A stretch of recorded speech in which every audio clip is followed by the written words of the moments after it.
Je sais que la vérité, elle dérange toujours, mais je ne suis pas plaire à vous, mais je plais à celui qui est en haut, celui qui est le Père des Lumières et qui a envoyé son Fils dans le monde pour enfin que nous puissions accepter le véritable évangile de Dieu.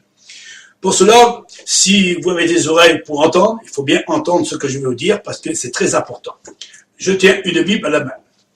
On dit que la Bible elle est inspirée de Dieu, utile pour enseigner et pour corriger. Mais il ne faut pas oublier que dans l'Ancien Testament, comme dans le Nouveau Testament, les hommes de Dieu ont toujours averti le peuple du danger.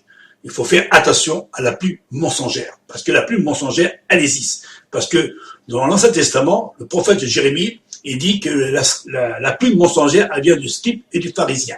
Mais il ne faut pas qu'aujourd'hui, il n'y a plus de scribe et pharisien, mais il y a aussi beaucoup aujourd'hui des catholiques ainsi que des protestants ont mis un petit peu la plume mensongère au milieu du peuple pour dire c'est écrit comme ça et il faut y croire. Mais il faut y croire tout ce que la Bible nous enseigne? La Bible a été touchée, oui ou non?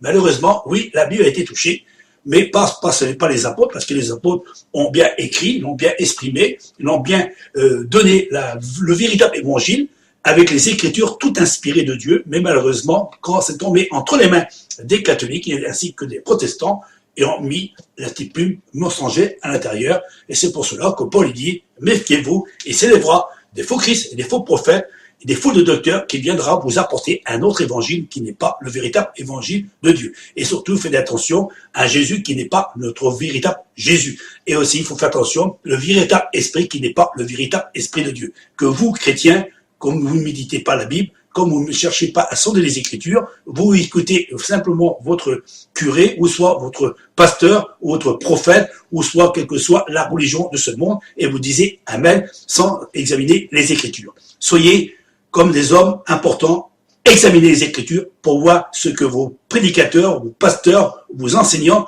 disent vraiment ce qui est écrit dans la Bible. Mais malheureusement, on ne peut plus se confier dans des hommes. Malheur à celui qui se confie en l'homme. Olivier a parlé, Olivier parle encore.